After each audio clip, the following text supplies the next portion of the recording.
Hey, halo teman-teman semua, welcome to my vlog. Perkenalkan, nama aku Alma. Hari ini agenda aku ada pengajian di masjid dekat sini. So, get ready with me. By the way, kemarin aku nemu di TikTok, di FYP. Terus tiba-tiba FYP-nya itu videonya tentang kaos kaki halal. Kalau kaos kaki halal tuh kayak buat apa ya? Maksudnya aku belum tahu sih kegunaannya. Oh ya teman-teman, karena nanti pengajiannya adalah pengajian muda-mudi, jadi pasti yang datang adalah anak muda semua. Aku sekalian mau nanya, apakah mereka ada yang tahu tentang kaos kaki halal atau enggak? Ya, who knows, tapi nanti kita akan cari tahu setelah kita pulang aja. I'm ready, let's go.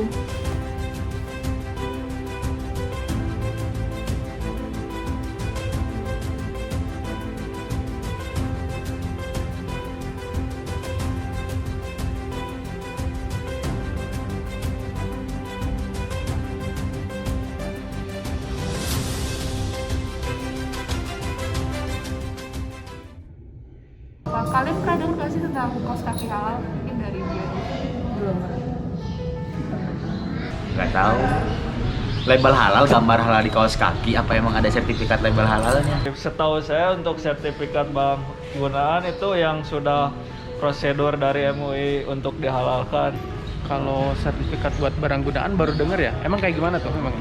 Kaos kaki halal itu jadi saya juga baru tahu belum lama ini ya, ternyata ada pabrik yang memproduksi kaos kaki dengan bahan-bahannya, terus juga si pelumas mesinnya tuh dia pakai yang halal, karena kebanyakan katanya pabrik-pabrik itu menggunakan pelumas untuk mesinnya itu dari minyak babi, terus juga ada yang bahan-bahan si kaos kakinya dari bahan-bahan yang tidak halal. Karena itu barang mungkin pertama dari bahannya. Pertama bahannya tentunya harus halal. Lalu yang kedua itu dari pembuatannya juga harus halal. Kalau ada atau tidaknya kaos kaki halal, karena selama ini kan banyak kaos kaki secara umum dan tidak ada label halal, sebetulnya ya aman-aman aja sih. Iya, kaos kaki kan hanya barang pakaian, kayak maksudnya kan kayak kain doang ya. Kenapa harus ada sertifikat halal? Kalau urgensinya kalau menurut aku 50-50 sih ya, karena dia sebenarnya nggak masuk ke badan kita, cuma dipakai di luar. Jadi ya kalau misalnya memang mau pakai yang halal silakan, tapi kalau misalnya nyari yang banyak di pasaran, karena ternyata harganya yang dia mengusung brand halal itu juga cukup pricey gitu.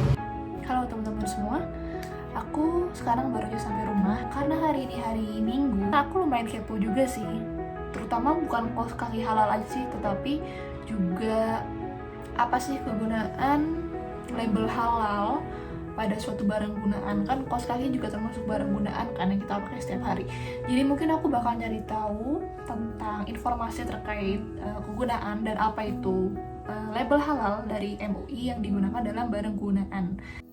Oke, kita udah masuk ke laptop dan aku kebetulan nemu artikel tentang obat, kosmetik, dan barang gunaan wajib bersertifikat halal. Dan ini bagusnya nih dari website Kementerian Agama Republik Indonesia.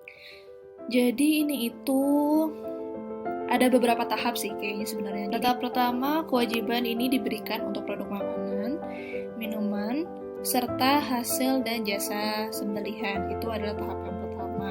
Tahap kedua, kewajiban bersertifikat halal diatur dalam pasal 144.1 PP nomor 39 tahun 2021. Barang gunaan yang dipakai kategori sandang, penutup kepala, dan aksesoris.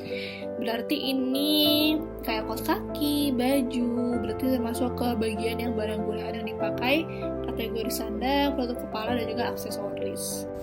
Nah teman-teman, jadi setelah aku baca-baca tadi di artikel MUI sama Kemenak, kalau kita ngomongin tentang barang gunaan ya, barang gunaan itu sebenarnya tujuannya dikasih sertifikasi halal itu memang lebih ke najis atau tidaknya, termasuk kayak pengolahannya, apakah itu sesuai dengan syariat Islam atau tidak, termasuk dengan dari bahan-bahannya juga. Jadi memang lebih ke tujuannya apakah barang gunaan ini memang dikatakan najis atau tidak. Ini MUI juga di artikelnya ada beberapa hal. Mereka menyarankan sebagai konsumen muslim kita bisa mengkritisi apakah barang gunaan tersebut berpeluang menggunakan bahan-bahan yang najis atau tidak. Karena kan kita sebagai konsumen muslim pun juga sering menggunakan barang gunaan ini, contohnya misalkan kaos kaki untuk melakukan sholat atau ibadah.